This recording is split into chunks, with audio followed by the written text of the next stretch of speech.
ये है Qatar. Saudi अरब, Bahrain और यूएई के दरमियान वाक़ दुनिया का सबसे अमीर तरीन कंट्री।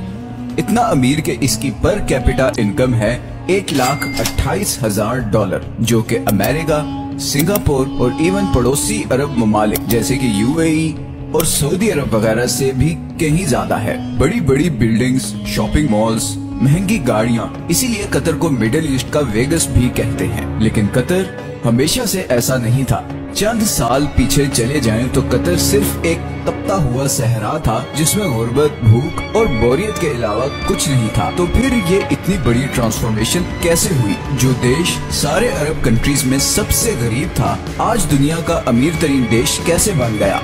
इसके पीछे बहुत ही इंटरेस्टिंग कहानी है और ये कहानी बाकी सारे अरब कंट्रीज की कहानी से मुख्तलिफ है। इस वीडियो के एंड तक आप ये भी समझ चुके होंगे कि क्यों सऊदी अरब और यूएई कतर को पसंद नहीं करते और कैसे कतर आने वाले वक्त में भी अपने पड़ोसी अरब देशों के मुकाबले में ज्यादा खुशहाल और महफूज होगा।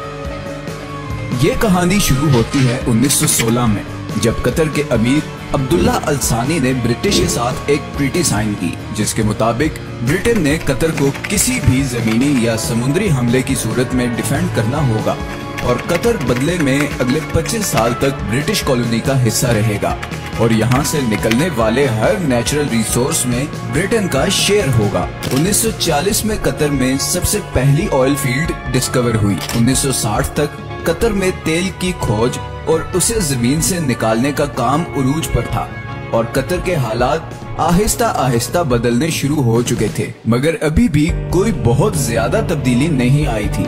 लेकिन फिर 1970 में शेल ऑयल कंपनी ने इस कंट्री का सबसे बड़ा खजाना दरियाफ्त कर लिया, नॉर्थ फील्ड, दुनिया की सबसे बड़ी नेचुरल गैस फील्ड। लेकिन उस जमाने में गैस कोई बहुत ज्यादा प्रॉफिटेबल नहीं थी और उसकी वजह ये थी कि गैस को सिर्फ पाइपलाइंस के जरिए ही किसी दूसरी जगह भेजा जा सकता था और कतर गैस इस्तेमाल करने वाले देशों से इतना दूर था कि वहाँ तक पाइपलाइन पहुँचाना तकरीबन नामुमकिन था। इसी वजह से शेल कंपनी भी ये गैस फील्ड डिस्कवर करके भूल गई और ये डिस्कवरी ऑफिशियल डॉक्यूमेंट्स में ही दब गई। 1971 में कतर को ब्रिटेन से आजादी मिल गई और वो एक आजाद मुल्क बन गया। आजादी मिलने के बावजूद अगले 25 सालों में भी कतर के हालात कोई खास नहीं बदले और फिर आया 1995 जब क्राउन प्रिंस हमाद बिन खलीफा असानी ने बगावत करके अपने ही बाप की हुकूमत का तख्ता उलट दिया और कतर का अमीर बन गया। नए अमीर का एक ही फोकस था और वो था गैस। हमाद बिन खलीफा ये जानता था कि कतर की तकदीर सिर्फ गैस ही बदल सकती है, इसीलिए उसने एक बहुत ही रेयर टेक्नोलॉजी गैस लिक्विफिकेशन में इन्वेस्ट किया। लिक्विफिकेशन एक ऐसी टेक्नोलॉजी है जिसमें गैस को लिक्विड फॉर्म में कन्वर्ट किया जाता है ताकि उसे ऑयल की तरह शिप्स में दूसरे कंट्रीज तक पहुंचाया जा सके। इस सारे प्रोसेस में गैस को -161 डिग्रीज पे ठंडा रखना पड़ता है। इसी प्रोसेस पे कतर ने सारी इन्वेस्टमेंट कर दी और आज वो एलएनजी का सबसे बड़ा एक्सपोर्टर है। कतर से गैस इंपोर्ट करने वाले कंट्रीज में Japan, India, China, south Korea और स्पेन शामिल हैं। बिलियंस ऑफ डॉलर्स कतर में आना शुरू हो गए, लेकिन कतर की तकदीर बदलने की इक्वेशन में तो ये सिर्फ एक छोटा सा हिस्सा था, क्योंकि नेचुरल रिसोर्सेज तो बहुत सी कंट्रीज के पास होते हैं, उन्हें एक्सप्लॉइट भी बहुत सी कंट्रीज कर लेते हैं, मगर असल मसला आता है उन रिसोर्सेज से आने वाले पैसे को सही इस्तेमाल करने का, वरना वेनेजुएला और अंगोला का अंजाम हमारे सामने है। यही वो जगह है जहां कतर बाकी तमाम कंट्रीज पर बाजी ले गया। कतर ने 2005 में कतर इन्वेस्टमेंट अथॉरिटी के नाम से एक कंपनी बनाई जिसका मकसद था तेल और गैस से आने वाले पैसे को पूरी दुनिया में इन्वेस्ट करना और इसीलिए आज दुनिया के हर बड़े मुल्क और हर बड़ी कंपनी में आपको कतरी इन्वेस्टमेंट नजर आएगी, चाहे वो लंदन के बड़े होटल्स, ऑफिसेज और अपार्टमेंट बिल्डिंग्स हों, अमेरिका के बड़े बड़े ऑफिसेज हों या फिर मल्टीनेशनल्स जैसे कि Volkswagen, Barclays bank, Shell, Tiffany and Co, या फिर रोसनेट, रशिया की सबसे बड़ी ऑयल कंपनी। इन तमाम कंट्रीज और कंपनीज में कतर की हैवी इन्वेस्टमेंट्स हैं, लेकिन ये भी कतर की टोटल इन्वेस्टमेंट्स का एक छोटा सा हिस्सा है। इसके अलावा Qatar billions of dollars roads, airports, research centres और फाइनेंशियल सेंटर्स वगैरह पे लगा चुका है। इवन के अभी फीफा वर्ल्ड कप, जो कि शायद दुनिया में स्पोर्ट्स का सबसे बड़ा इवेंट है, वो भी कतर में ही हो रहा है, क्योंकि ऐसे state of the art stadiums पूरे अरब में सिर्फ कतर के पास हैं। इन सारी इन्वेस्टमेंट्स का मकसद है ऑयल और गैस के अल्टरनेट इनकम सोर्सेज क्रिएट करना। अब ये तो थी कतर की इकोनॉमिक साइड।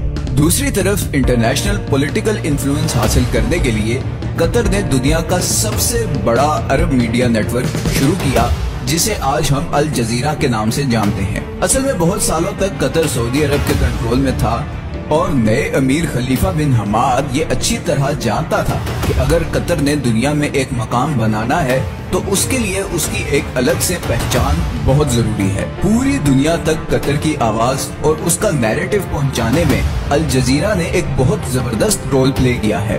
2010 की अरब स्प्रिंग के दौरान भी अल जजीरा वो वाहिद चैनल था जिसने प्रोटेस्ट को ऑन एयर किया और इसकी वजह से सऊदी अरब और दूसरी कंट्रीज से इसे जबरदस्त क्रिटिसिज्म का सामना भी करना पड़ा। अल जजीरा का इन्फ्लुएंस इतना ज्यादा है कि 2017 में जब सब अरब कंट्रीज ने कतर का बायकॉट किया तो उसको खत्म करने के लिए जो सबसे पहली डिमांड रखी गई थी वो थी अल जजीरा को बैन करना। सऊदी अरब और यूएई में तो अल जजीरा 2017 से अब तक बैंड ही है। कतर का बायकॉट एक मुकम्मल फेलियर था और उसकी सबसे पहली वजह तो ये थी कि सऊदी अरब को इस बायकॉट में सारे अरब कंट्रीज की सपोर्ट हासिल नहीं थी। इवन कुवैत और ओमान भी इस बायकॉट का हिस्सा नहीं बने। दूसरा, कतर के ईरान और तुर्की से भी बहुत अच्छे ताल्लुकात हैं, जिसकी वजह से गो के सऊदी अरब और यूएई कतर से काफी नाराज हैं, मगर इंटरनेशनली सारे कंट्रीज कतर को एक न्यूट्रल स्टेट समझते हैं और इसीलिए पूरी दुनिया में सिवाय 6 कंट्रीज के किसी ने भी इस बायकॉट को सपोर्ट नहीं किया। कतर को गैस की वजह से एक और फ्यूचर एडवांटेज भी मिला है। ऑयल के बारे में तो बहुत से एक्सपर्ट्स कहते हैं कि 2030 नहीं तो मैक्सिमम 2040 तक वो इलेक्ट्रिसिटी से रिप्लेस हो जाएगा, मगर गैस के बारे में ऐसी कोई प्रिडिक्शन नहीं, बल्कि उल्टा गैस की डिमांड मुसलसल बढ़ती जा रही है। अभी रिसेंट रशिया यूक्रेन वॉर में रशिया की जानिब से गैस पाइपलाइन की ब्लॉकेज के बाद कतरी गैस की डिमांड 10 गुना बढ़ गई, क्योंकि अब यूरोपियन कंट्रीज भी गैस के लिए कतर से राब्ता कर रहे हैं और ये डील कतर को और अमीर बना देगी। 2022 में कतर की एनर्जी एक्सपोर्ट्स पहले ही $100 बिलियन क्रॉस कर चुकी हैं। तो कल को जब बाकी अरब कंट्रीज ऑयल रिप्लेस होने से परेशान होंगे, वही कतर को इस चेंज से कोई खास फर्क नहीं पड़ेगा। अब कतर में सब कुछ अच्छा भी नहीं है और रिसेंटली वहाँ पर लेबर क्लास की कंडीशन को लेकर काफी सवाल भी उठाए गए हैं, लेकिन स्टिल कतर बाकी अरब देशों के मुकाबले में काफी ओपन स्टेट है, जहाँ मीडिया की आजादी है, इकोनॉमिक कंडीशंस बेहतर हैं और फ्यूचर प्लानिंग भी होती है। आखिर में हम आते हैं उस खिते की तरफ जो शायद नेचुरल रिसोर्सेज से मालामाल है, मगर पॉलिटिकल डिफरेंसेस, करप्शन और रिलीजियस एक्सट्रीमिज्म की वजह से इस वक्त गुर्बत, भूख और बदअमनी का शिकार है। कतर की आबादी का 60% साउथ एशियंस हैं। इंडियंस, पाकिस्तानी, बांग्लादेशी और नेपाली कतरी पॉपुलेशन का सबसे बड़ा ग्रुप है। अपने देश और प्यारों से हजारों मील दूर दिन रात मेहनत करते ये लोग हर वक्त ख्वाब देखते हैं कि कब इनके अपने कंट्रीज इतने खुशहाल होंगे कि इन्हें 7 समुंदर पार इस जला देने वाली गर्मी से निजात मिले। हर वक्त सोशल मीडिया पे लड़ने वाले ये लोग बाहर की कंट्रीज में बिल्कुल मिलजुल कर रहते हैं, दुख बांटते हैं और एक दूसरे की मदद करते हैं, लेकिन जैसे ही ये वापस अपनी कंट्रीज में आते हैं तो वही पुराने पॉलिटिकल एजेंडे से मुतासिर होकर एक दूसरे को बुरा कहने और समझने लगते हैं। ना जाने ये हालात कब बदलेंगे, कब इस सब कॉन्टिनेंट के लोग ये फैसला करेंगे कि ये पॉलिटिशियंस की डर्टी पॉलिटिक्स का हिस्सा नहीं बनेंगे, इस ब्रेन वॉशिंग से बाहर निकलेंगे, दूसरों को भी इंसान समझेंगे और फाइनली ये फैसला करेंगे कि अब हमने अपने अपने कंट्रीज को उस मुकाम तक लेकर जाना है जहाँ पर आज नॉर्वे और कतर हैं। मैं उम्मीद